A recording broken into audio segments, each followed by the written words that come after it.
Merhaba, kanalıma hoş geldiniz. Bugün sizlere Excel'de sütun ve satır dondurmayı nasıl yapabileceğinizi öğretmeye çalışacağım. Öğreneceğiniz bu bilgiyle çoklu satır ve sütunlarınızın bulunduğu verilerinizi kontrol etmeniz kolaylaşacaktır. Şimdi tüm bunları hazırladığım örnek çalışma üzerinden inceleyelim. Burada benim hazırladığım örnekte 50 makinenin 2023 yılı boyunca gerçekleştirdiği üretim değerleri var. Ve ben 42. makinenin ileri bir tarihte gerçekleştirdiği üretim değerlerine bakmak istediğimde ve aşağı inip sağa kaydırdığımda hangi tarih ve makinede olduğunu anlayamıyorum. Tabi bu da benim yanlış bir değeri yorumlamama sebep olabilir. Emin olmak için yukarıya, başlığa doğru gidiyorum. Sola doğru gidiyorum. Herhangi bir tarihin değerine bakmak istiyorum, mesela şurada. Tekrar yukarıya doğru gitmem gerekiyor.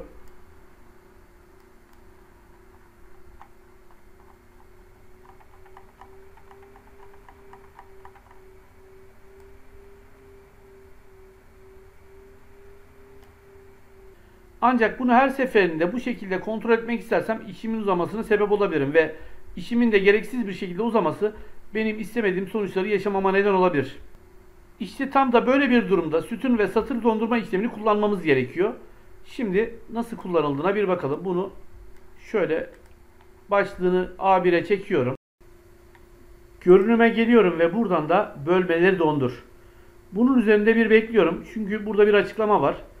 Bölmeleri dondur. Sayfanın belirli bir parçasını görünür tutarak geri kalan bölümünde gezinmek için istediğiniz bölümü dondurur. Başlıklarınızı veya etiketlerinizi kaybetmeden çalışma sayfanızın diğer bölümlerindeki verileri incelerken kullanışlıdır. Bunu tıkladığımda da yine 3 bölümden 3 tane farklı özelliğin olduğunu görüyorum. Bölmeleri dondur, üst satırı dondur ve ilk sütunu dondur şeklinde. Sırasıyla bir bakalım. Bölmeleri dondur çalışma sayfasının kalanını kaydırılırken seçilen satır ve sütunları görünür durumda tutar.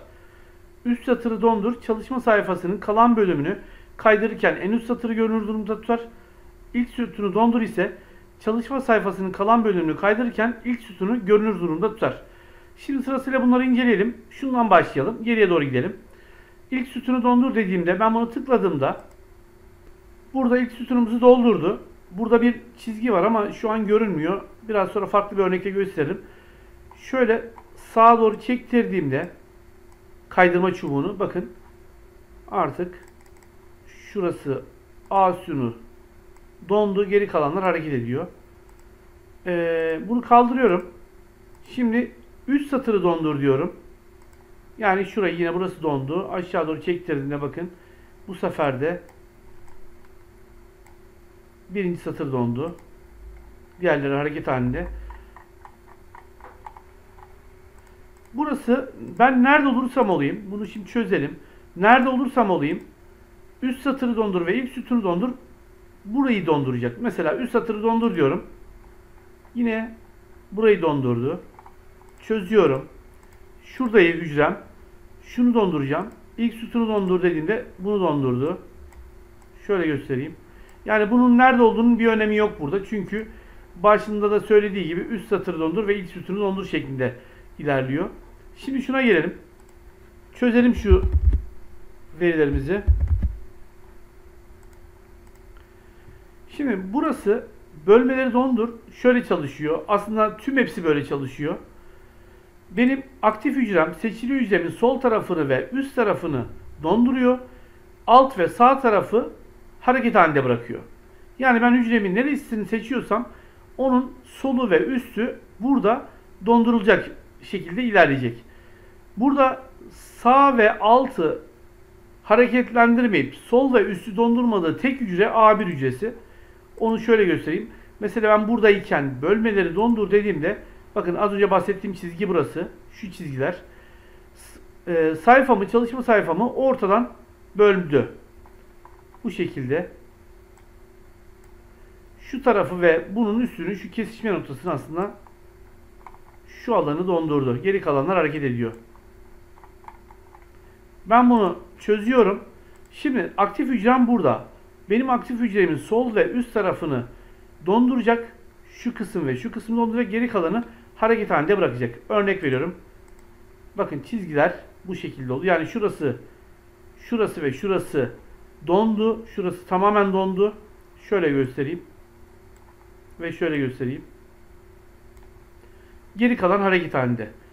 Tekrar çözüyorum. Yani ben aslında şuradaki A sütunuyla birinci satırı dondurmak istediğimde şuraya B2 hücresine gelmem gerekiyor. Bölmeleri dondur dediğimde bakın şurada beyaz bir çizgi oluştu.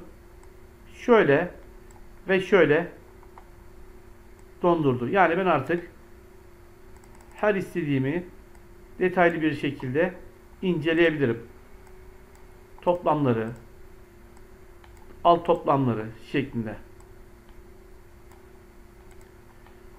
Tekrar çözüyorum. Peki ben sadece bir sütunu veya bir satırı istediğimi dondurmak istersem ne yapmam gerekiyor?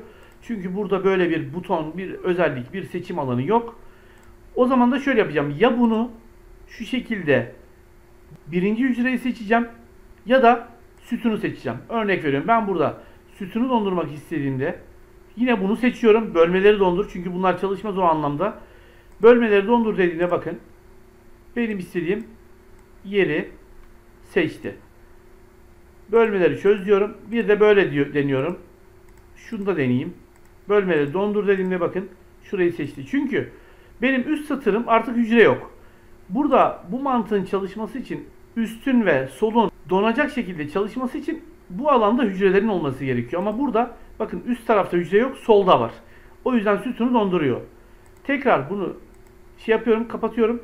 Bir de satır için yapalım bunu. Şurayı seçiyorum. Bakın sol tarafı kapattım. Yani burada hücre yok.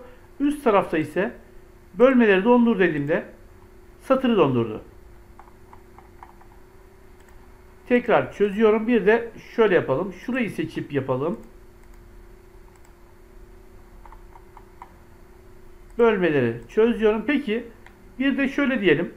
Mesela ben makine 19'u dondurmak istedim. Dondurdum.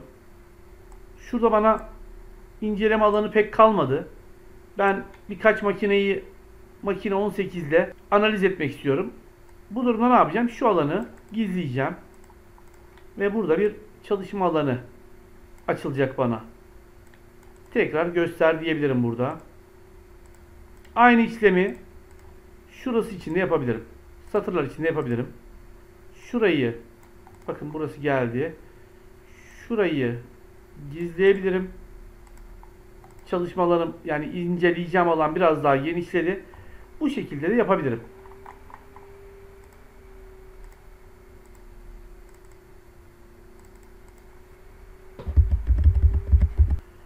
Bu konuda son bir bilgi vermem gerekirse şurada gördüğünüz gibi mavi alanlara dikkat ederseniz donduracağınız yerleri aslında size buz mavisiyle anlatmaya çalışıyor.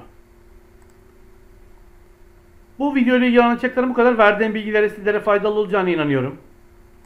Kanalıma abone olup bildirimleri açmanız halinde bundan sonrasında yayınlayacağım faydalı paylaşımlardan haberdar olabilirsiniz. Beni takip edip çalışmalarımı izlediğiniz için teşekkürler.